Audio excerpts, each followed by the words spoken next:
سب سے پہلے تو علی بھائی یہ سوال ہے کہ تمام مکاتب فکر کے جو علماء جیت ڈگری والے باقاعدہ مستند وہ سارے آپ سے اعلان برات کرتے ہیں الحمدللہ، اور بڑے شدید قسم کے آپ پر جرح کرتے ہیں.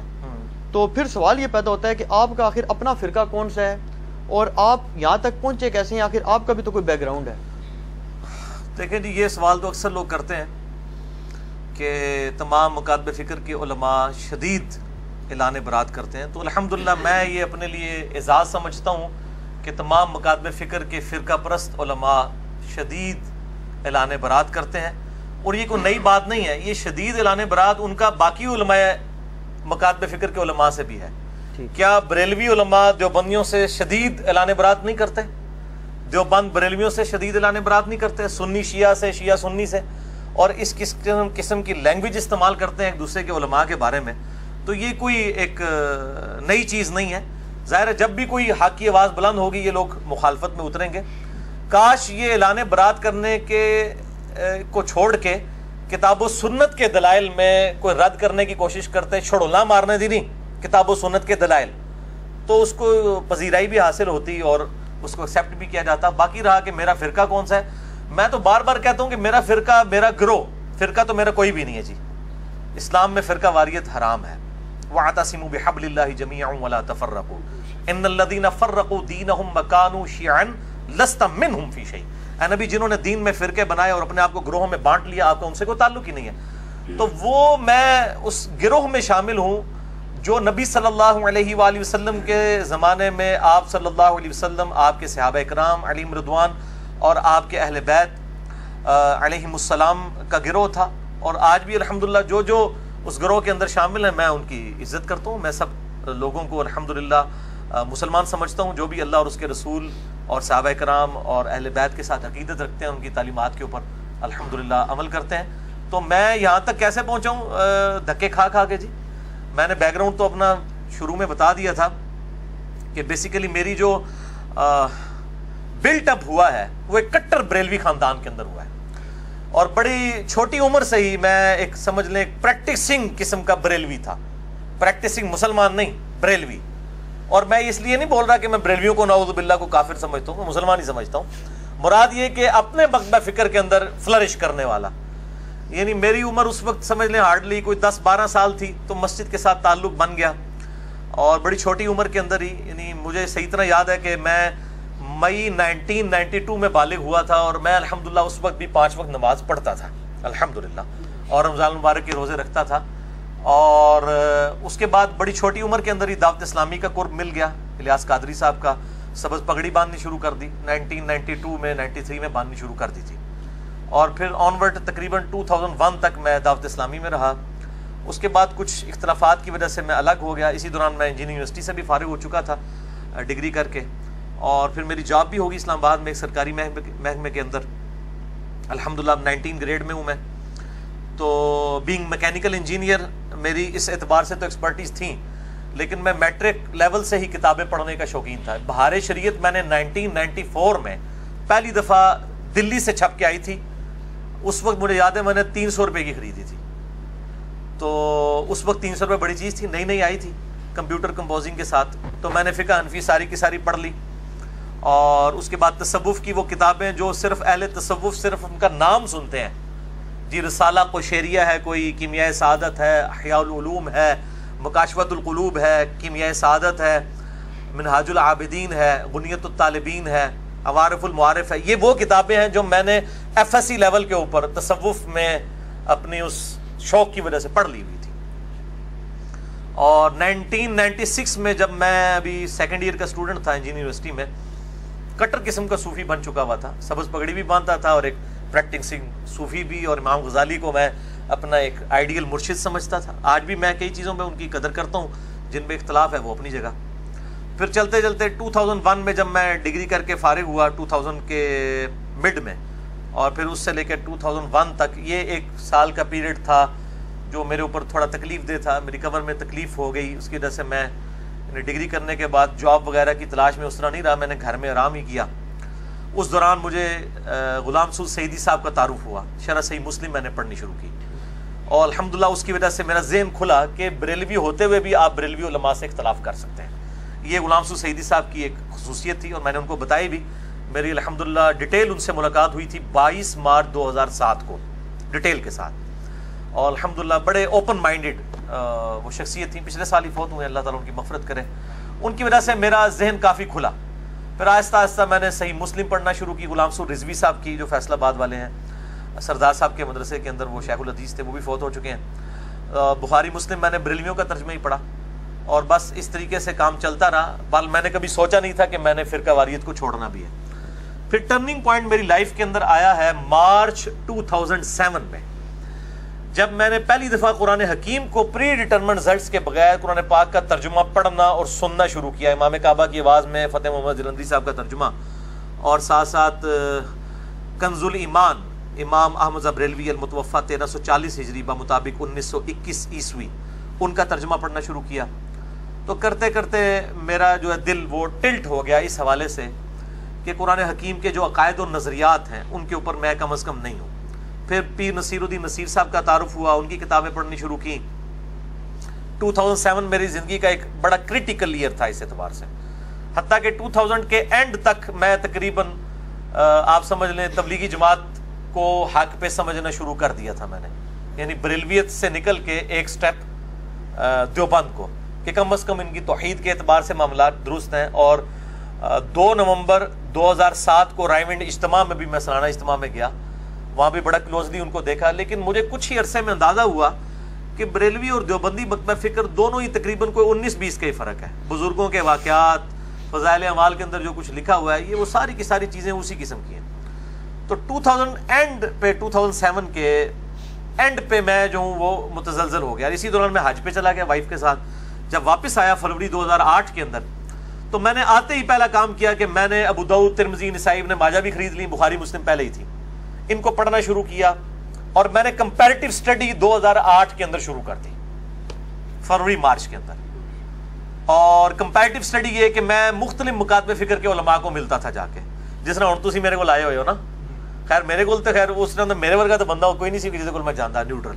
باقی تمام مکاتب فکر کے علماء کے پاس 2008 یعنی فروری, مارچ, اپریل, یہ اس دوران میں مختلف علماء کو, بریلویوں کو مل رہا ہوں. بریلویوں کے ساتھ تو خیر بچپن سے تھا, بریلویت ہم سے زیادہ کون جانتا تھا. میں دیوبندی مفتی کے پاس اسلام آباد میں گیا, میرے آفس کے کولیگ لے گئے اور وہ کہنے لگے جی بہت بڑے مفتی ہیں, آپ ان کے ساتھ ڈسکشن کریں. میں نے جب تھوڑی سی ڈسکشن کی تو وہ فوراً ہی اپنا وہ جس کو کہتے ہیں کانفیڈنس لوز کر جانا اور ایک بڑی تلخ رویے کے اوپر اتر آنا بغیر دلائل کے ساتھ. میں نے ایک انگوٹھے چومنے کا مسئلہ ان سے پوچھا کہ یہ جو انگوٹھے چومتے ہیں بریلوی حضرات, تو آپ کیوں نہیں چومتے؟ اب میں دیوبندی ہو چکا ہوا تھا لیکن انگوٹھے بھی چومتا تھا. کیوں؟ میں اپنے بزرگوں کا کٹر فالوور تھا. میں نے کہا جی وہ رد المحتار یعنی فتاوی شامی کے اندر یہ لکھا ہوا ہے کہ نبی صلی اللہ علیہ وآلہ وسلم کے مبارک نام کے اوپر انگوٹھے چومے جائیں, اذان کا جواب دیتے ہوئے بھی پہلی دفعہ پڑھا جائے قرۃ عینی بک یا رسول اللہ, دوسری دفعہ پڑھا جائے صلی اللہ علیہ یا رسول اللہ. تو میں پڑھتا تھا. تو میں نے ان کو کہا کہ آپ کیوں نہیں پڑھتے ہیں؟ تو وہ کہنے لگے کہ یہ تو ضعیف حدیث ہے. میں نے کہا فضائل اعمال میں کئی ضعیف حدیث ہیں جس پہ ہم عمل کر رہے ہیں, تو انگوٹھے چومنے والی روایت سے کیا مسئلہ ہے؟ تو انہوں نے پھر اپنے دل کی بات کر دی. انہوں نے کہا جی یہ چونکہ بریلوی کرتے ہیں اس لیے ہم نہیں کرتے ہیں.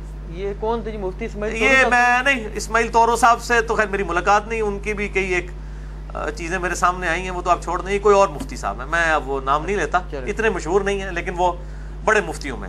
ٹھیک ہے. اور اسی طریقے سے الحمدللہ مجھے کہنے لگے یہ جس قسم کی تم گمراہ کن باتیں کرتے ہو نا اور ہمارے بزرگوں کے بارے میں, مجھے کہتے ہیں جی آپ اختلاف امت اور صراط مستقیم پڑھ لیں. وہ بریلویوں کے پاس آپ چلے جائیں, وہ کہتے ہیں جال پڑھ لیں آپ احمد یار نعیمی صاحب کی, اور یہ یوسف لدھیانوی صاحب کی اختلاف امت اور صراط مستقیم, یہ سب نے اپنی اپنی ٹیکسٹ بکس رکھی ہوئی ہیں نا. وہ کہتے ہیں آپ جی یہ پڑھ لیں. اور اہل حدیث کے پاس چلے جائیں گے, وہ کہیں گے آپ تلاش حق پڑھ لیں. وہ بھی ایک اہل حدیث ہیں ریورٹڈ, انہوں نے تلاش حق لکھی ہے. شیعہ کے پاس چلے جائیں, وہ آپ کو کہیں گے جی وہ ایک مالکی سوڈان کے سنی سے شیعہ ہوئے تھے, ان کی کتاب اردو میں آ چکی ہے, میں بھی سچوں میں ہو جاؤں, تیجانی صاحب کی. وہ کہیں گے جی یہ تیجانی صاحب دی جناب پڑھ لو, میں بھی سچوں میں ہو جاؤں. تو سارے کو اپنی اپنی کتابیں, کوئی اللہ دی کتاب اللہ نبی دی کتاب نہیں پڑھاتا. انہوں پتا ہے پہلے مولوی دی کتاب پڑھو تاکہ تمہاری مت ماری جائے.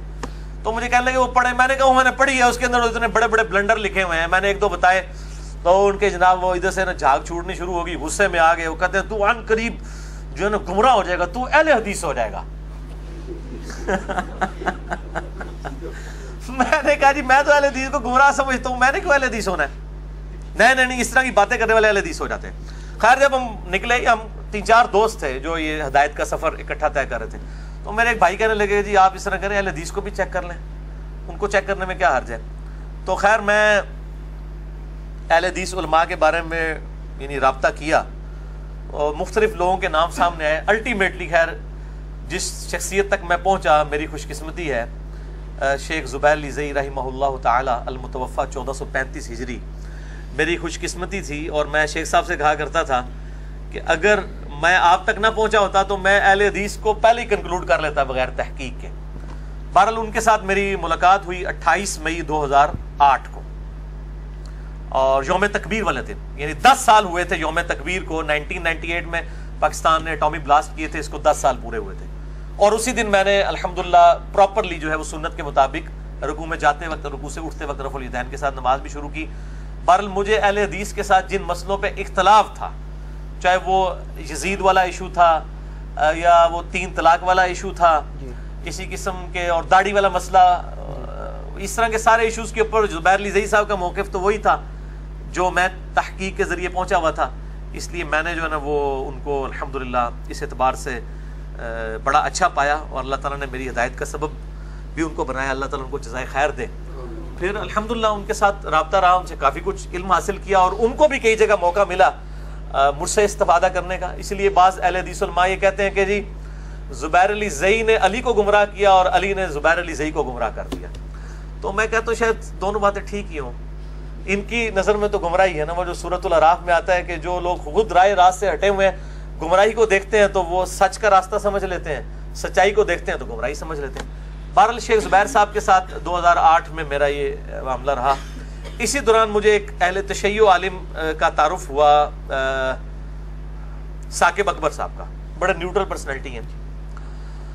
اب اسی دوران جب میں اہل حدیث کے اندر آیا اور میں نے شیخ زبیر علی زئی صاحب کا انٹرویو ریکارڈ کیا 17 جون 2009 کو، جس میں میں نے اہل حدیث کی غلطیاں پوائنٹ آؤٹ کی شیخ زبیر صاحب کی زبانی، اور یہ میری ویڈیو منظر عام پہ آئی، لاکھوں لوگوں نے دیکھی ہے۔ اس کی وجہ سے اہل حدیث علماء شیخ زبیر صاحب کے بھی خلاف ہو گئے، میرے بھی خلاف ہو گئے۔ پل میں اپنی کلیریفیکیشن پہ بڑا ڈیٹیل لیکچر دے چکا ہوں، مسئلہ number 124 A B C D، جسے شوق ہو اس میں میں نے یہ ساری سٹوری سنائی ہے۔ بہرحال میں مطلب اہل حدیث سے ایز اے مکتبہ فکر بڑا متنفر ہوا۔ 2008 کے اندر ہی میں متنفر ایز اے مکتبہ فکر ہو چکا تھا، اور میں نے اس وقت یہ تہیہ کر لیا کہ میں نے اگر دعوت حق کی آواز بلند کی تو میں انشاءاللہ نیوٹرل پلیٹ فارم سے کروں گا، بغیر کسی فرقے کے، نیوٹرل پلیٹ فارم سے۔ اور یہی وجہ ہے کہ میری پہلے دن سے لے کے آج تک جتنی ویڈیوز ریکارڈڈ ہیں، 2009 میں ریکارڈ ہونی شروع ہوئی ہیں پراپرلی تو 2010 اکتوبر میں، کبھی بھی آپ کو فرقہ واریت والا معاملہ وہاں پہ نظر نہیں آئے گا کہ میں نے کسی ایک فرقے کو کہ میں اس کی دعوت پیش کر رہا ہوں، کیونکہ اس ریکارڈنگ سے پہلے ہی میں الحمدللہ فرقوں کو 3 طلاقیں دے کے 4 تکبیریں پڑھ کے دفنا کے مسلمان ہو چکا ہوا تھا الحمدللہ۔ تو بہرحال اس میں مجھے آئیڈیا ہوا کہ اہل حدیث مکتبہ فکر میں بھی اکثریت جو ہے وہ اپنے علماء کے پیچھے ہیں، اور جو عوام الناس جو ریولٹ ہو کے آئی ہے بریلوی دیوبندی یا اہل تشیع سے، وہ کافی حد تک نیوٹرل ہے۔ تو بہرحال میں آج بھی ببانگ دول کہتا ہوں کہ آج بھی مجھ سے کوئی پوچھتا ہے آپ نے سوال کیا تو میں الحمدللہ ببانگ دول کہتا ہوں کہ میں جتنے بھی مکاتبے فکر ہیں، اہل سنت کے آف شوٹس ہوں یا اہل تشیع کے آف شوٹس ہوں، حنفی شافعی مالکی حنبلی اثنا عشری ہوں، زیدیاں ہوں، اہل حدیث میں سب سے بہتر حق کے اہل حدیث کے منہج کو سمجھتا ہوں، مسلک اہل حدیث کو نہیں، منہج اہل حدیث کو، یعنی کتاب و سنت اور اجماع کو حجت ماننا۔ باقی جو اختلاف رائے ہے وہ اپنی جگہ رہتا ہے، ان سے صحیح الاسناد حدیث کی روشنی میں۔ بہرحال میں لیکن باقیوں کی میں تکفیر نہیں کرتا، باقیوں پہ کفر و شرک کے فتوے نہیں لگاتا، گستاخی رسول کے فتوے نہیں لگاتا۔ بہرحال جو گستاخیاں واضح ہیں وہ میں پوائنٹ آؤٹ کرتا ہوں۔ 2008 کے اندر ہی پھر میں نے اہل تشیع کے ایک نیوٹرل عالم جنہوں نے وہ کتاب پاکستان کے دینی مسالک لکھی ہے، ثاقب اکبر صاحب وہ جانتے ہیں، البصیرہ والی، ہاں البصیرہ انہوں نے یعنی ایک اکیڈمی قائم کی ہوئی ہے۔ میں نے ان کے لیکچرز بھی سننے شروع کیے، لیکن وہ بھی مطلب ایک وہ آپ سمجھ لیں اہل تشیع کے طارق جمیل صاحب ہیں، جیسے سنیوں کے طارق جمیل صاحب ہیں، میٹھی میٹھی اخلاقی باتیں، تو یہی ہے مطلب کوئی اختلافی موضوعات میں بات نہیں کرتے، لیکن ان کے قریب ہونے کا مجھے یہ فائدہ ہوا کہ مجھے اہل تشیع کے کلچر کو قریب سے دیکھنے کا موقع ملا، یہ کیسے سوچتے ہیں۔ ان کے ساتھ چونکہ سارے بڑے بڑے علماء رابطے میں ہوتے تھے، بلکہ اہل سنت کے بھی بڑے بڑے علماء، یہ جو ملی یکجہتی کونسل ہے، جب قاضی حسین صاحب اس کو سمجھ لیں لیڈ کر رہے تھے، اس زمانے سے وہ ان کے ساتھ ہیں، تو وہ کافی نیوٹرل ماشاءاللہ پرسنالٹی ہے ان کی, اب بھی ان سے رابطہ ہے, اور وہ موحد ہیں, توحید کا عقیدہ ان کا بڑا راسخ ہے. انہی کے ریفرنس سے شجاع عباس صاحب کے ساتھ بھی تعارف ہوا جی, اور اس طریقے سے مطلب اسٹڈی کرنی شروع کی. بہرحال خیر 2008 بھی اسی میں گزر گیا. 2009 میں نے کچھ لیکچرز ریکارڈ کرائے, کرتے کرتے 2010 اکتوبر میں نے پراپر قرآن کلاسز ریکارڈ کروانی شروع کی, اور 2010-11 ہی میں یہ یوٹیوب پہ اپلوڈ ہوئی, اور پھر لیکچرز آنا شروع ہوئے. یہ پورا سفر ہے. اب میں جس جگہ پہ پہنچا ہوں شاہ جی, وہ یہی ہے کہ میں بریلوی, دیوبندی, اہل حدیث, اہل تشیع, اثنا عشری ہوں, چاہے زیدیاں ہوں, اسی طریقے سے حنفی, شافعی, مالکی, حنبلی, سب کو الحمدللہ اپنا مسلمان بھائی سمجھتا ہوں, دلی محبت کرتا ہوں, اختلاف رائے رکھتا ہوں, اسلام سے کسی کو نہیں نکالتا, سوائے اہل سنت کا جو آف شوٹ ہے قادیانی, اور اہل تشیع کا آف شوٹ جو ہے نصیریہ. ان دو فرقوں کے علاوہ میں تمام مکاتب فکر کو مسلمان سمجھتا ہوں. اور یہ ہو سکتا ہے بعض لوگوں کو بات بری لگے کہ اہل سنت کا آف شوٹ قادیانیت, کیونکہ قادیانیت فرقہ جو ہے وہ اہل سنت ہی میں سے نکلا ہوا ہے, اس لیے میں آف شوٹ کہہ رہا ہوں, اور اس پہ اہل سنت پہ کوئی قدغن نہیں لگائی جا سکتی, وہ ان کو اسلام سے خارج کر چکے ہیں. اس طریقے سے اہل تشیع بھی نصیریہ کو, جو سیدنا علی کے لیے الوہیت کا عقیدہ رکھتے ہیں, وہ اسلام سے نکال چکے ہیں. تو یہ شاہ جی ایک مختصر. اچھا علی بھائی, اس میں تھوڑی سی کنٹرڈکشن آ گئی, تو میں آپ کے بارے میں بڑی اسٹڈی کر آئی ہوں کہ ایسے نہیں آگے آپ سے کویشچن آنسر کرنے. وہ یہ ہے کہ آپ نے فرمایا کہ میں شروع سے میرا یہ موقف رہا ہے کہ میں کسی جماعت کی طرف سے اپنی افیلیشن نہیں کروں گا, لیکن اس میں کنٹرڈکشن یہ ہے کہ زبیر علی زئی صاحب سے جب آپ نے انٹرویو کیا تو اس میں, یا اس کے علاوہ شاید ایک تو انٹرویو تھا, ایک اور آپ کی ریکارڈنگ تھی, غالباً دونوں میں ایسے ہے کہ آپ نے انٹروڈکشن کرایا کہ جی ہم نے فلاں تحریک کو ہم آئے, اور آپ نے کیا لفظ استعمال کیا, کتاب و سنت کا منہج, سنت کے منہج کو کیا, سلف کے منہج. تو زبیر صاحب نے کہا جی اس کا مطلب پہلے حدیث ہو گئے, تو آپ نے فرمایا الحمدللہ. بالکل ٹھیک ہے, الحمدللہ. آج آپ حنیف قریشی صاحب سے بھی شاہ جی پوچھیں نا کہ آپ اہل حدیث ہو, کہیں گے ہاں جی اسی اہل حدیث ہیں, وہابیاں اہل حدیث نہیں ہیں. میں نے اس وقت بھی جو لکھ کے دیا تھا, اہل حدیث تو نہیں لکھ کے دیا تھا. شیخ زبیر صاحب نے جو چٹ پڑھی ہے اس میں الفاظ تھا کتاب و سنت کا جو منہج ہے وہ سلف کے فہم کے مطابق اڈاپٹ کیا. اتنا لمبا جو جملہ لکھا تھا اس کی بجائے میں اہل حدیث ہی لکھ دیتا نا, میں اسی وقت اس چیز کے خلاف ہو چکا تھا. اور شیخ زبیر صاحب کو میں نے ایمفسائز کیا اس بات کے اوپر کہ آپ یہ اہل حدیث ورڈ کی بجائے اہل سنت کا ورڈ استعمال کیا. جب شیخ زبیر صاحب نے کہا کہ آپ اتنی لمبی بات کے بجائے مطلب آپ اہل حدیث ہو گئے, تو آپ کو چاہیے تھا وہاں کہتے نہیں جی میں اہل حدیث نہیں ہوا, آپ نے وہاں کہا الحمدللہ. ہاں کاش اگر میں آج والا انجینئر محمد علی مرزا ہوتا تو میں کہتا کہ سر اس کو آپ ذرا چینج کر دیں, میں اہل حدیث منہج پہ آیا ہوں, اہل حدیث مسلک میں نے نہیں اڈاپٹ کیا. اچھا ہاں, باقی میں اس وقت بھی کلیئر تھا اس مسئلے میں. اتنا لمبا چوڑا جو مجھے لکھنا پڑا وہ اسی وجہ سے کہ میں کلیئر تھا اس موقف میں کہ یہ کام نہیں کرنا چاہیے. اور وہ جو الحمدللہ میں نے کہا ہے, میں آج بھی کہتا ہوں الحمدللہ میں اہل حدیث بھی ہوں, الحمدللہ میں اہل سنت بھی ہوں, میں الحمدللہ عمار ابن یاسر والا اہل تشیع بھی ہوں, الحمدللہ میں سب کچھ ہوں. اور میں تو اکثر کہتا ہوں کہ امام شافعی کہتے ہیں نا ان کان رفضا حب آل محمد فلیشهد الثقلان انی رافضی, اگر اہل بیت کی محبت کا نام رافضی ہونا ہے تو لوگ جنوں انس اس پر گواہ ہو جائیں کہ میں رافضی ہوں. تو میں بھی یہی کہتا ہوں کہ اگر نبی صلی اللہ علیہ وآلہ وسلم کی محبت کا نام بریلوی ہے تو میں بریلوی ہوں, اگر صحابہ کی عظمت کو ماننا دیوبندی ہے تو میں دیوبندی ہوں, اگر جو ہے وہ توحید کے اوپر ایمفسائز کرنا, کتاب و سنت کو ایلیٹ ماننا باقیوں کے نظریات کے مقابلے پر بزرگوں کے, اہل حدیث میں اہل حدیث ہوں, اور اگر اہل بیت کی محبت کا نام اہل تشیع ہونا تو میں اہل تشیع ہوں, تو وہ تو ابھی بھی ہوں. چلیے بھائی, اس میں یہ ہے کہ رسول پاک صلی اللہ علیہ وسلم کی صحیح حدیث ہے کہ 73 فرقوں والی. اب اس میں ایک ہے فرقہ ناجیہ. فرقہ ناجیہ کے متعلق یہ ہے کہ یا تو وہ بریلوی ہوں گے, یا دیوبندی ہوں گے, یا شیعہ ہوں گے, یا اہل حدیث ہوں گے, یا زیدی ہوں گے, یا جس کو بھی آپ کر لیں. یہ نہیں ہو سکتا کہ صرف آپ ہوں, یا آپ کے ہمارے جیسے فالوور ہو جائیں, یا مفتی اسحاق صاحب ہو جائیں, یا ان کے فالوور ہو جائیں. ٹھیک ہے. اور یہ بھی نہیں ہو سکتا کہ 1400 سال تک کوئی فرقہ ناجیہ گزرا ہی نہیں. اس کا کیا جواب دیں گے آپ؟ اس کا جواب تو تب میں دوں نا جب میرے بھائی میں اپنے علاوہ باقیوں کو کافر کہہ رہا ہوں. یہ تو ان سے پوچھے نا جو فرقہ ناجیہ کے چکر میں اپنے علاوہ سب کو باہر نکالے پڑے ہوئے ہیں, یہ تو ان سے پوچھے نا. میں تو الحمدللہ فرقہ ناجیہ اس اعتبار سے ان سب لوگوں کو سمجھتا ہوں جو اپنے آپ کو مسلمان سمجھتے ہیں اور وہ خود اپنے آپ کو کافر نہیں کہتے ہیں, اسلام سے نکالنا نہیں چاہ رہے ہیں, کتاب و سنت کی تعلیمات کو لے کے چل رہے ہیں, چاہے وہ کسی بھی مکتب فکر سے ہیں.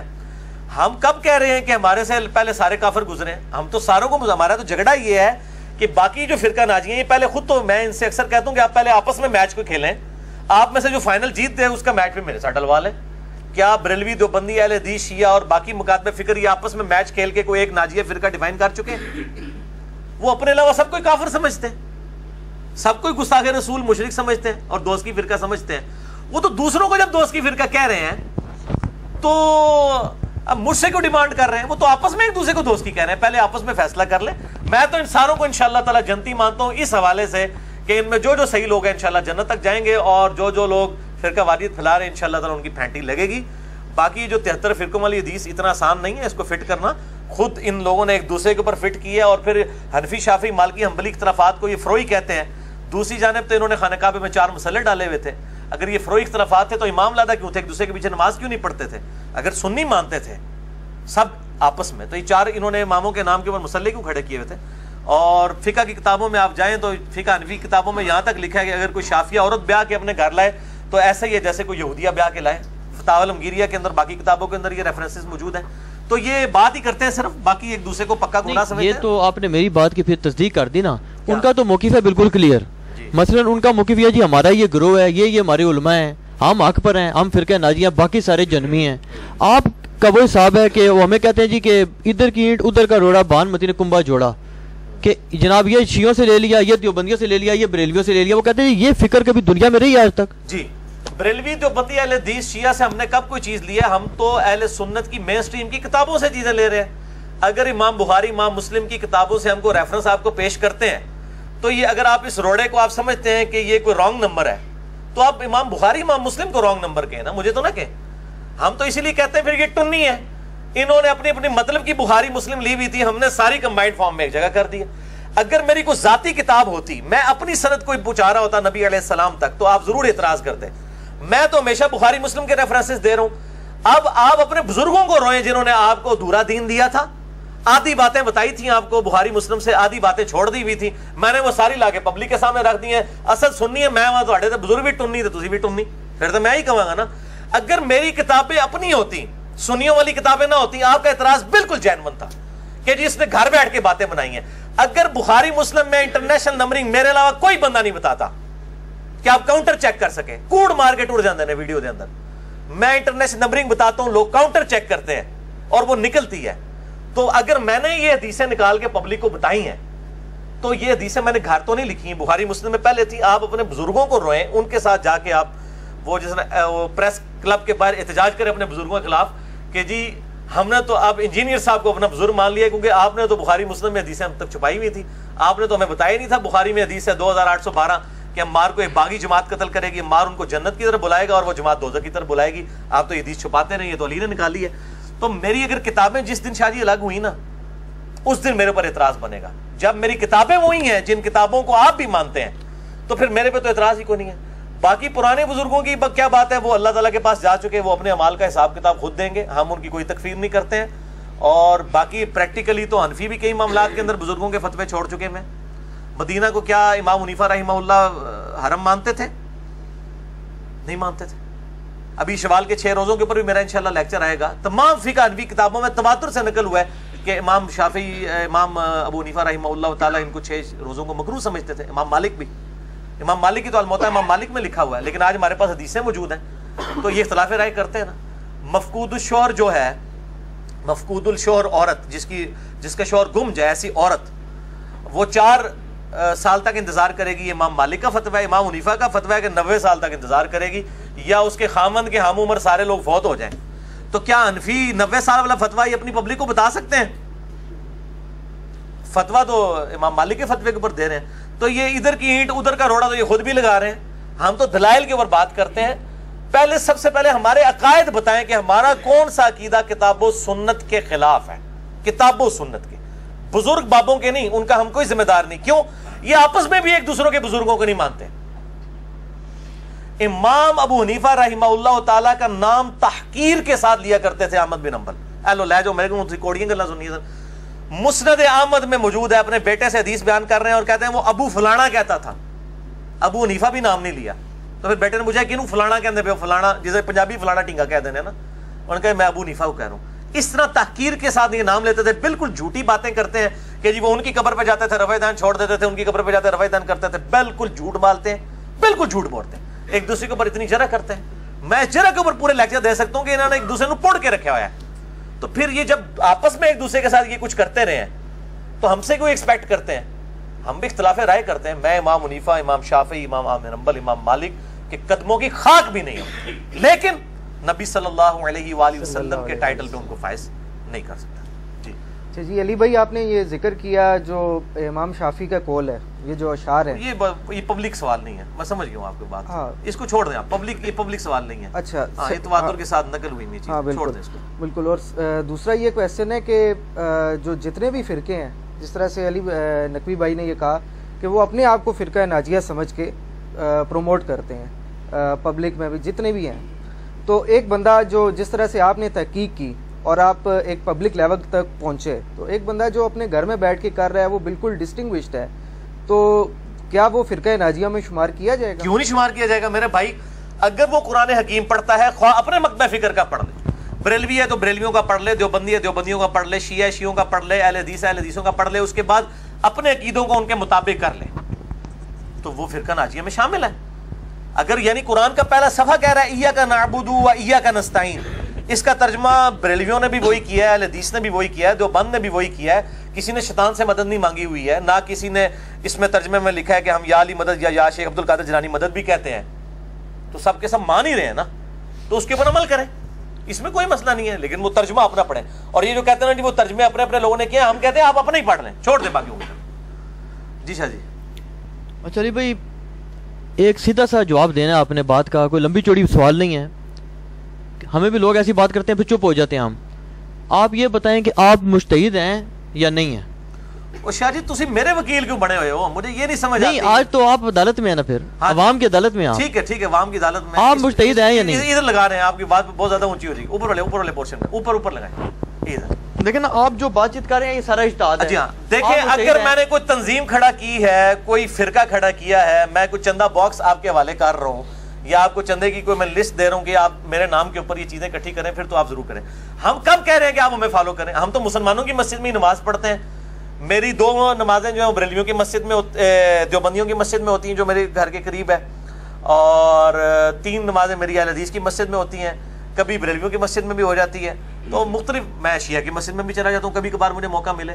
تو میں تو سارے مسلمانوں کی مسجدوں میں ان کے اماموں کے پیچھے نماز پڑھ رہا ہوں. تو مجھے کس چیز کا میرے پر غصہ نکالا جا رہا ہے کہ جی آپ مجتہد ہیں، یہ ہیں وہ ہیں؟ ہم بھائی ادنا سے ایک دین کے خادم ہیں. ہم یہ چاہتے ہیں کہ جو یہ سوئی ہوئی عوام ہے جو اپنے علماء کی تحقیقات سے ہی ناواقف ہے، اپنے علماء کی تحقیق وہ پڑھ لے.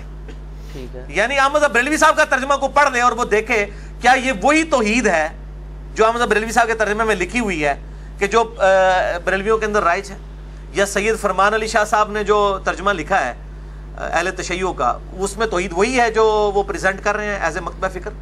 تو ہم کبھی یہ دعویٰ نہیں کرتے ہم مجتہد ہیں. ہم تو دین کے، میں وہ غامدی صاحب والی بات کروں گا کہ ہم طالب علم ہیں، دین کے طالب علم ہیں. ماں کی گود سے لے کے قبر تک انسان سیکھتا رہتا ہے. تو ہم تو لوگوں کو ایجوکیٹ کر رہے ہیں کہ علماء کو ہی پڑھیں، علماء کی تحقیقات کو پڑھیں. میں نے کبھی آج تک کسی کو اپنا قرآن کا ترجمہ دیا ہے بخاری مسلم کا جی یہ میرا ترجمہ ہے؟ ہم تو ہمیشہ ریفر کرتے ہیں کہ علماء کی تحقیقات سے فائدہ اٹھائیں اور فیصلہ کریں کون حق پہ. نہیں، میں گزارش جو کر رہا ہوں نا وہ یہ ہے کہ سوال یہ ہوتا ہے کہ آپ جو باتیں کرتے ہیں یہ اجتہادی امور ہے نا، یعنی اجتہادی امور ہے نا جن میں آپ اپنی رائے دیتے ہیں نا. ابھی آپ نے فرمایا کہ ڈاکٹر ذاکر نائک جو ہے اس میں نہیں کرتے، نعمان علی خان ہے چلو اچھا کرتے ہیں نہیں کرتے، یا فلاں علماء نہیں کرتے تو اچھی بات ہے نہیں کرتے، لیکن آپ تو کرتے ہیں، ہر مسئلے میں آپ یعنی بولتے ہیں. اب اس میں سوال یہ ہے کہ احمد یار نعیمی صاحب کا نے اپنی کتاب میں لکھا، آپ نے تو یاد کی ہوئی تھی، آپ جی میری بغل میں ہوتی تھی، وہ کہتے ہیں جی ایک صاحب تھے انہوں نے جناب اسی طرح دعوے کیے. میں نے جب ان سے پوچھا جی مجھے ناسخ و منسوخ بتائیں قرآن میں کدھر کدھر ہے، آپ بتا سکتے ہیں یا حدیث میں ناسخ و منسوخ کا علم آپ کے پاس ہے؟ نہیں. تو اس سے اینڈ رزلٹ کیا نکالنا چاہتے ہیں کہ امام حنیفہ کے مقلد ہو جائیں؟ نہیں، مطلب وہ یہ کہتے ہیں نا، کوکب نورانی صاحب سے وہ بول ٹی وی پر سوال ہوا، انہوں نے کہا جی آپ جاہل ہیں، انہوں نے کہا جی نہیں میں عالم، لیکن اس درجے کا میں عالم اپنے آپ کو نہیں مانتا، میں تقلید کرتا ہوں. تو آپ تقلید تو نہیں کرتے، آپ تو یہ دعوے اجتہاد کرتے ہیں. تو پھر آپ کے پاس یہ علوم اگر ٹیسٹ کیے جائیں جی آپ بتا سکتے ہیں؟ ہاں جی میں بتاتا ہوں. میں الحمدللہ میرے پاس کئی علوم ایسے ہیں کہ جن کی آپ تقلید کر رہے ہیں وہ علوم ان کے پاس بھی نہیں تھے. کئی علوم ایسے بھی ہیں میرے پاس الحمدللہ. قرآن حکیم کی جو آیات سائنس کے ساتھ تعلق رکھتی ہیں وہ الحمدللہ ہمیں سائنس جو ہے وہ امام مالک، امام شافعی، امام احمد بن حنبل، امام مالک، امام حنیفہ سے زیادہ ہی آتی ہے الحمدللہ. یہ دعوے نہ آپ کریں. مسئلہ یہ ہے کہ کیا یہ جو دعوے کر رہے ہیں کہ آپ تقلید کریں، کوکب نورانی صاحب ہوں یا تقی عثمانی صاحب ہوں، تو یہ جو تقلید جن مسئلوں میں کر رہے ہیں اپنے بزرگوں کی، ان سے پوچھیں وہ تو مسئلے آج ابسلیٹ ہو چکے ہیں. آج کے دور کا مسئلہ ہے ویڈیو کیمرے کا مسئلہ. یہ بتائیں امام حنیفہ نے کہاں لکھا ہے؟ میں تقلید کرنے کے لیے تیار ہوں. دکھائیں شاہ جی، آپ دکھا دیں. آج کے دور کا مسئلہ ہے انتقال خون کا مسئلہ، مجھے امام مالک کی کسی کتاب سے دکھائیں. آج کے دور کا مسئلہ ہے گردوں کی ٹرانسپلانٹ کا مسئلہ، قطبین پہ نماز کا مسئلہ، ہوائی جہاز میں نماز کا مسئلہ. یہ مسئلے اگر اماموں سے دکھائیں تو میں مقلد ہونے کے لیے تیار ہوں. وہ میرے دور کے انسان نہیں ہے نا. میرے جو مسائل ہیں اس وقت وہ ان کا سلوشن ان کے پاس نہیں ہے. وہ سلوشن کون دے رہے ہیں؟ آج کے علماء دے رہے ہیں نا. تو ان کو چاہیے پھر یہ امام حنیفہ کی بجائے آج کے علماء کا اپنے آپ کو مقلد ڈکلیئر کریں نا. یہ امام حنیفہ کا مقلد کیوں کہہ رہے ہیں؟ مسئلے تو ان کے مان رہے ہیں، مسئلے تو ان لوگوں نے لکھے ہیں. تو پھر یہ کہیں گے نہیں جی اجتہاد کا دروازہ قیامت تک کھلا ہے. تو ہم بھی کہہ رہے ہیں اجتہاد کا دروازہ قیامت تک کے لیے کھلا ہوا ہے. ٹھیک ہے. تو یہ آپس میں بھی اختلافات. ان سے پوچھیں کہ آپ امام حنیفہ سے بڑے عالم ہیں جو آپ نے ان کا وہ مفقود الشعور والا فتویٰ بدل کے 90 سال والا 4 سال کر دیا ہے. تقی عثمانی صاحب امام حنیفہ سے بڑے عالم دین ہیں جو انہوں نے فتویٰ بدل لیا. نہیں، وہ کہتے ہیں جی ہم نے امام مالک کا لیا نا، ہمیں کو اپنا اجتہاد تو نہیں کیا. نہیں، لیکن تقلید تو ختم ہو گئی نا آپ کی. ہم بھی یہی کر رہے ہیں کہ جس مسئلے میں امام مالک کا فتویٰ ٹھیک ہے ہم لیتے ہیں. اچھا، ہاں بالکل. ہمیں یہ بتائیں کہ ہم نے کون سا ایسا عقیدہ اڈاپٹ کیا ہے یا ایسا کون سا فقہ کا مسئلہ اڈاپٹ کیا ہے جو اہل سنت کے مین سٹریم کے علماء کا نہیں رہا. جب یہ خود بدلتے رہتے ہیں اپنے فتوے، تو اگر ہم بھی دلائل کی روشنی میں لیتے ہیں، اگر میرے نزدیک یہ ہے کہ خون نکلنے سے وضو نہیں ٹوٹتا، تو یہ میرے عقیدے کا تو اکیلے کا تو عقیدہ نہیں تھا. تو امام شافعی کا بھی یہ موقف ہے، امام بخاری کا بھی یہ موقف ہے. اور یہ موقف میں نے ان کی وجہ سے نہیں مانا، میں نے ابو داؤد کی اس حدیث کی وجہ سے مانا ہے کہ جو ایک صحابی کو پیرے پہ کھڑا کیا تھا، ان کو تیر لگتے رہے، خون نکلتا رہا، انہوں نے نماز اپنی مکمل کی. اور یہ اکثر کہہ رہے ہوتے ہیں کہ جی وہ بعض تھوڑی دیر کے لیے شافعی ہو جاتے ہیں، ساتھ حنفی ہو جاتے ہیں. بھائی ہم ہر معاملے میں نبی علیہ السلام کے ساتھ ہیں. یہ ہمیں امام شافعی نے تو مسئلہ نہیں بتایا، یہ تو نبی صلی اللہ علیہ وسلم کے صحابہ نے بتایا. اس طرح بیوی کو ہاتھ لگانے سے وضو ٹوٹ جاتا ہے، امام شافعی کا موقف یہ غلط ہے، امام حنیفہ کا صحیح ہے. تو نہ امام حنیفہ کروں لے کے آئے نے مسئلہ تھے، نہ امام شافعی کروں لے کے آئے نے. ہمارے پاس حدیث موجود ہے صحیح بخاری کی کہ عائشہ رضی اللہ تعالیٰ عنہ کہتی ہیں کہ میں نماز پڑھ رہی ہوتی تھی، اجرے جو ہے وہ تنگ تھا. جب آپ صلی اللہ علیہ وآلہ وسلم سجدے میں جانے لگتے تھے، میرے پاؤں کو ٹو دیتے تھے، میں پاؤں سمیٹ لیتی تھی، آپ نماز پڑھتے تھے، اس دوران آپ اپنی بیوی کو ٹچ کر رہے تھے، آپ کا وضو بھی نہیں ٹوٹتا تھا. تو ہم تو اس مسئلے میں امام حنیفہ کے ساتھ ہے، اس لیے کہ ان کا مسئلہ حدیث کے مطابق ہے. ہم یہ کہتے ہیں ان اماموں نے کون سا ایسا مسئلہ آج کے دور کا بتا دیا ہے جو کتاب و سنت میں موجود نہیں ہے. بلکہ ہم درجنوں ایسے مسئلے بتائیں گے جو ہم آپ کو بتائیں گے اور وہ ان بزرگوں نے نہیں بتائے ہوں گے. تو پھر آپ ہمارے مقلد ہو جائیں گے. اجتہاد کا کوئی مسئلہ نہیں ہے. عقائد کے اوپر ہم الحمدللہ دلائل، اور عقائد پہ جو خود کہتے ہیں کہ ہم تقلید نہیں کرتے ہیں، کہتے ہیں نا. ہاں بالکل. اچھا، تو ان سے پوچھیں کہ عقائد میں امام حنیفہ کی تقلید کیوں نہیں کرتے؟ کیا امام حنیفہ بد عقیدہ تھے؟ نعوذ باللہ. اور ہے تھے، ان کے نزدیک تھے، ان کے عقائد ان سے نہیں ملتے تھے، اسی لیے کہتے ہیں ہم مقلد نہیں ہیں. بھائی جس کے عقیدوں کے آپ مقلد نہیں ہیں اس کی فقہ کیوں لے کے چل رہے ہیں؟ جس کا عقیدہ ہی صحیح نہیں ہے آپ کے نزدیک تو آپ کی اس کی فقہ کیا لے کے چلیں؟ تو یا پھر آپ نے جو عقیدے جو لکھے ہیں اس کے اندر جال حق کے اندر مفتی احمد خان نعیمی صاحب نے، یا جو وہ ہے کتاب ان کی اختلاف امت اور صراط مستقیم میں یوسف لدھیانوی صاحب نے جو دیوبند کے عقائد لکھے ہیں، یہ ذرا امام حنیفہ سے ثابت کریں کہ امام حنیفہ قبروں سے جائز طریقے سے فیض لینے کے قائل تھے. المحند المفند میں جو شیخ خلیل سہارنپوری نے لکھا ہے، تو دکھائیں یہ عقائد ان سے، کہیں ثابت نہیں ہے. بلکہ وہ کہتے ہیں نہیں ہم تو عقائد میں ابو منصور ماتریدی اور ابو الحسن الاشعری کے پیروکار ہیں. یہ المحند کے مقدمے میں انہوں نے لکھا ہے. ان کے عقائد میں ان کے پیروکار ہیں اور فروع میں ان کے ہیں. ہاں ٹھیک. تو ان کو تو خود ہی نہیں کلیئر ہو رہا کہ اسی کس ٹائم اسی الحمدللہ عقائد اور فروع دو امام اعظم محمد رسول اللہ صلی اللہ علیہ وآلہ وسلم دے پیروکار ہیں. اچھا، یہ جو آپ کے سامنے احادیث کی کتب پڑھی ہوئی ہیں، جی جی، اگر یہ ساری کتب میرے جیسا ایک شخص پڑھ لے یا یہ سعید بھائی پڑھ لیں اور کیا جی سے یہ مسئلہ سمجھ آ رہا ہے، تو کیا یہ بات کافی ہے یا ہمیں یہ بھی بتانا پڑے گا یار اس سے سلف نے یہ فہم لیا تھا؟ آپ کا اس میں کیا موقف ہے؟ سلف کے فہم کو آپ مانتے ہیں یا نہیں مانتے؟ جی سلف کے فہم کو مانتے ہیں. اگر سلف کے فہم سے مراد یہ ہے کہ سلف آپ کو بتا رہے ہوں کہ یہ حدیث لکھی ہوئی ہے، اس حدیث کا مطلب یہ ہے، ٹھیک ہے. اگر سلف یہ کہہ رہا ہو حدیث پڑھنی نہیں چاہیے، یہ حدیث بیان نہیں کرنی چاہیے، تو پھر ہم کہیں گے کہ ایسے سلف کے ختنے چیک کرنے چاہیے کہ وہ مسلمان بھی ہے کہ نہیں، کہ جو نبی صلی اللہ علیہ وآلہ وسلم کی حدیث کے بارے میں یہ کہتا ہے کہ یہ حدیث بیان نہیں کرنی چاہیے، وہ یہ بتانا چاہ رہا ہے کہ نبی علیہ السلام نے یہ جو حدیث بیان کی یہ بالکل غلط کیا اور امت کو نہیں بتانی چاہیے تھی، نعوذ باللہ من ذالک. تو وہ کتمان حق کی طرف ہمیں گائیڈ کر رہا ہے. تو میں تو پھر وہ ایک مہذب الفاظ استعمال کرتا ہوں کہ ایسے سلف کے پھر خطرے چیک کرنے چاہیے جو کہتا ہے کہ حضور کی بیان کردہ بات کو آگے بیان نہیں کرنا، تا وقت کہ وہ یہ ثابت نہ کر دے کہ اللہ کے نبی نے خود فرمایا ہو کہ یہ بات جو ہے یہ خاص اس کے لیے، اس کو آگے بیان نہیں کرنا، جیسا حذیفہ ابن یمان کو منافقین کے نام بتائے اور پھر منع فرما دیا کہ آگے نہیں بتانے۔ تو جو چیزیں آپ صلی اللہ علیہ وسلم نے دلائل النبوہ کے کانٹیکسٹ میں بیان کی ہیں آگے، اور وہ پبلک میں آگے ٹرانسفر ہوئی ہیں، وہ حدیثیں تو جو کہے گا بیان نہیں کرتا، تو پھر ہم سلف سے پہلے اس کا لائسنس چیک کریں گے کہ وہ مسلمان بھی ہے کہ نہیں، بغیر نام لیے خطرے چیک کریں گے اس کے۔ چلیں آپ نے یہ بات اب کی ہے نا، بڑی آپ نے سخت بات کی ہے، یہ بتائیں کہ مشاجرات صحابہ کو آپ ڈسکس کرتے ہیں اوپنلی، اور ہمارے جیسے جائے لوگوں کے سامنے اوپنلی ڈسکس کرتے ہیں، علماء کے حلقے میں نہیں کرتے؟ مانو پتہ ہے تو صحیح تھی آگے ٹکنا ہے۔ اچھا اب مجھے یہ آپ بتائیں کہ اس پہ سلف کا فارم کیا ہے؟ میں یہ کہتا ہوں جی شاہ جی، مشاجرات صحابہ اگر تو مجھ سے پہلے دنیا میں ڈسکس ہی کبھی نہیں ہوئے، میں نے ہی پتھر پھینکا ہے پہلا آ کے، پھر تو اسی میرے گل پہ وہ نہیں بتائیں کس نے کی؟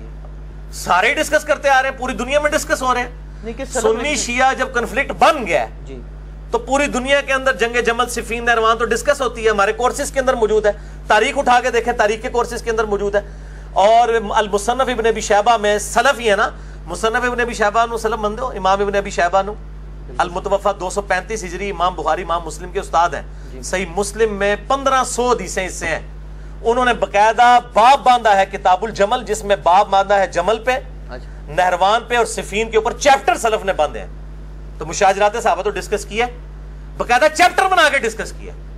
نہیں چیپٹر میں انہوں نے اوپر یہ چیپٹر بھی بنایا کہ جی حضرت علی حق پہ تھے یا حضرت امیر معاویہ، وہ حدیثیں لکھ دی ہیں نا جناب، حدیثیں لکھ دی ہیں، یہ حق پہ کیا نبی علیہ السلام خود بتا کے گئے ہیں، وہ تو آپ کے سرٹیفکیٹ کی ضرورت ہی نہیں ہے، آپ صلی اللہ علیہ وآلہ وسلم امت کو خود بتا کے گئے۔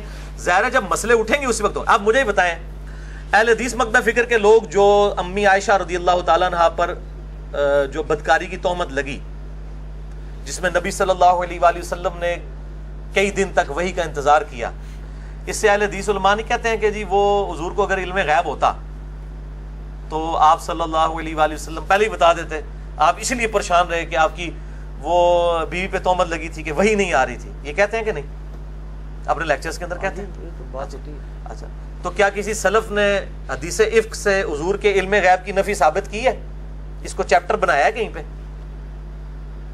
اسی طریقے سے جو صحیح بخاری میں آتا ہے، ابو داؤد میں ڈیٹیل آتی ہے کہ غزوہ خیبر کے موقع پر ایک یہودیہ نے حضور کی دعوت کی صلی اللہ علیہ وآلہ وسلم، زہر آلود گوشت کھلا دیا اور اس میں کچھ صحابہ شہید بھی ہو گئے، اور آپ صلی اللہ علیہ وسلم نے بھی اپنی زبان پہ رکھا، اور پھر وفات سے پہلے وہی زہر عود کر آیا۔ تو آپ صلی اللہ علیہ وسلم کو اگر یہ پتا ہوتا کھانے سے پہلے کہ یہ اس میں زہر ہے تو آپ صحابہ کو بھی نہ کھانے دیتے، وہ کہتے ہیں نہیں دیکھیں اس سے پتہ چلا علم غیب نہیں تھا۔ کس سلف نے اس حدیث کے اوپر باب باندھا ہے کہ حضور کے علم غیب کی نفی؟ تو یہ نکلتی ہے، یقیناً نکلتی ہے، رزلٹ تو نکلتے ہیں۔ وہ کہتے ہیں جی چونکہ اب فتنے اٹھے ہیں تو رزلٹ بھی نکالنے پڑ رہے ہیں۔ اب بھی فتنے اٹھے ہیں، جب انٹرنیشنل لیول کے اوپر فیس بک پہ یوٹیوب کے اوپر خلفائے راشدین کی پرسنالٹیز کو ملائن کیا جا رہا ہوگا تو ہم ان کا دفاع نہیں کریں گے، کرنا پڑے گا۔ تو یہ مسئلے تو اٹھتے ہیں نا، تو پھر ظاہر ہے کہ اس کا جواب دینا پڑتا ہے، ہم تو جواب والے اینڈ کے اوپر ہیں۔ باقی رہا کہ احمد بن حنبل یا کسی کا یہ فتویٰ کہ مشاجرات صحابہ ڈسکس نہیں کرنے چاہیے، ظاہر ہے وہ آج کے دور کے انسان نہیں تھے، یہ ان کا فتویٰ ہے نا، قرآن و سنت تو نہیں ہے نا، یہ ان کا اپنا فتویٰ ہے۔ ظاہر ہے انہوں نے یہی سمجھا کہ نہیں کرنا چاہیے تو بہتر سمجھا ہوگا۔ آج وہ زندہ ہو سکتا ہے، ہمارے سے زیادہ بڑھ چڑھ کے بیان کرتے ہیں کیونکہ پرابلم سامنے آ رہے ہیں نا، جب ایشو سامنے آئیں گے تو پھر جواب لکھنے پڑیں گے۔ اچھا یہ جو شیخ زبیر علی صاحب نے 51 سٹیپ میں نماز نبوی لکھی ہے، یہ کس سلف نے نماز نبوی کے اوپر اس طرح کتاب لکھی ہو کہ ایک حدیث بخاری سے اٹھائی ہو، ایک مسلم سے، ایک ترمذی سے، اور سٹیپ بنا کے، یہ تو سٹیپ بخاری نے نہیں بنائے، مسلم نے نہیں بنائے۔ پوری نماز کا طریقہ تو بخاری مسلم میں موجود نہیں ہے، ساری احادیث کو جمع کر کے ہم سٹیپ وائز بناتے کرتے ہیں نا، تو ہم یہ کہیں گے پھر نماز کے اوپر کوئی کتاب نہیں لکھنی چاہیے، کسی سلف سے ثابت نہیں ہے کہ اس طرح سٹیپ بنائے کے۔ چیپٹرز بنانے کی بات نہیں کر رہا، سٹیپ بنا کے پورا تکبیر تحریمہ سے سلام تک نماز نبوی صحیح احادیث کی روشنی میں کڈو کی سلف نے لکھی ہے کتاب۔ تو بھئی جب فتنے اٹھیں گے اسی وقت فتنوں کے جواب دینے کے لیے اللہ تعالیٰ اپنے بندوں کو مبعوث کرے گا۔ ٹھیک ہو، اگر ہم ان کے جواب کے اوپر احادیث سے ہٹ کے کوئی بات کر رہے ہیں تو آپ ہمیں ضرور پکڑیں۔ اگر آپ یہ کہیں گے حدیثیں ہیں بیان نہیں کرنی چاہیے، تو میں نے تو امام مسلم کا فارم لکھ دیا ہے، ایسا دکھاؤ نا جی ایٹم بم، واقعہ کربلا کا حقیقی پس منظر 72 صحیح الاسناد احادیث کی روشنی میں اہل سنت کی کتابوں سے 200 احادیث میں نے بخاری مسلم اور باقی کتابوں سے جمع کی ہیں، اصول کافی سے تو نہیں جمع کی ہیں، یہ سنیوں کی کتابیں ہیں نا، اور اس میں یہ دیکھیں یہ سلف کا فہم کو بھی ذرا ہائی لائٹ کریں. یہ جہاں پہ میری انگلی ہے, امام مسلم نے لکھا ہے صحیح مسلم کے مقدمے میں کہ میں عوام الناس کے لیے حدیثیں لکھ رہا ہوں. تو میرے سلف امام مسلم ہیں, انہوں نے کہہ دیا عوام الناس کے لیے حدیثیں ہیں, میں نے بھی عوام الناس کے لیے حدیثیں جمع کر دی ہیں. باقی رزلٹ جس نے نکالنا نکالتا رہے, بس سے زیادہ کیا کہوں. تو میں نے یہ کہا نا کہ اگر کوئی ہمیں یہ کہے گا کہ حضور نے تو بیان کیا تھا, آپ کو حق حاصل نہیں بیان کرنے کا, شاہ جی اگر یہ کوئی کہے گا نا کہ حضور نے جو بات کی ہے یہ حضور کو نہیں کرنی چاہیے تھی, یا حضور نے تو چلو غلطی سے نعوذ باللہ کر دیا, اب تم نے آگے حضور کی بات بیان نہیں کرنی ہے, خاموشی اختیار کرنی ہے, تو ایسے بندے کے پھر خطرے چیک ہوں گے کہ کوئی مسلمان تو یہ بات نہیں کر سکتا. اگر خطرے نکل بھی آئیں گے پھر اس سے اور چیزیں چیک کی جائیں گی. نہیں, علماء تمام اہل سنت کے جو مکاتب فکر کیے ہیں, میں یہ نہیں کہتا آپ درست ہیں یا وہ درست ہیں, یہ آپ بتائیں گے. تمام اہل سنت کے مکاتب فکر جتنے بھی ہیں جو اہل سنت کہلاتے ہیں, ان کا موقف یہ ہے کہ مشاجرات صحابہ کو ڈسکس کرنا یہ شیعوں کا منہج ہے, رافضیوں کا منہج ہے.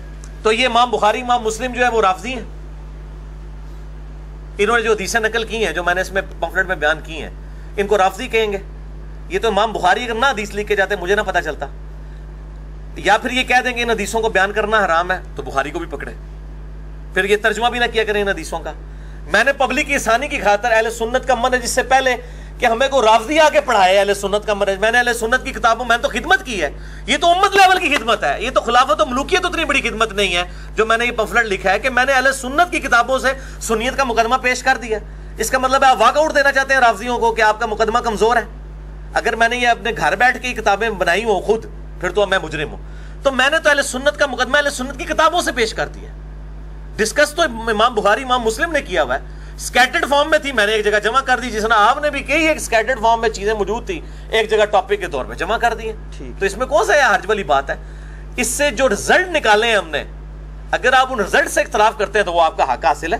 ہم یہ کہتے ہیں ہم حدیث لکھ رہے ہیں, آپ اس پہ رزلٹ خود لکھتے ہیں, حالانکہ ان کو پتہ ہے ان کی ضرورت بھی نہیں رزلٹ لکھ لیں, ان کو پتہ ہے جو حدیث میں لکھا ہے وہی رزلٹ ہے.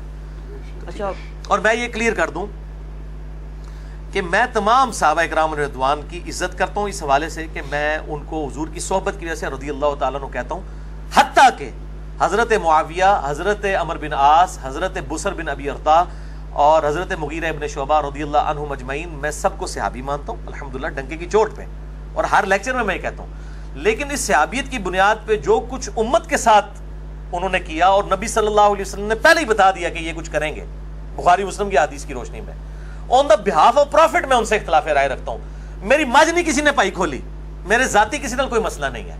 دین کے ساتھ جس نے معاملہ بگاڑا ہے, اور حضور خود کہہ کے گئے ہیں, اب مجھے بتائیں کوئی شخص اپنی بیوی کے بارے میں یہ اوپنلی بات کرے گا کہ میری بیوی یہ کام کرے گی, اور اللہ کے نبی نبی ہیں, اور کہہ رہے ہیں کہ میری بیوی پہ حوض کے کتے بھونکیں گے, حدیث سے متواتر ہے, اما عائشہ پہ جب بھونکے تو ان کا میں واپس جاؤں گی, جمل کے لیے نہیں جاؤں گی.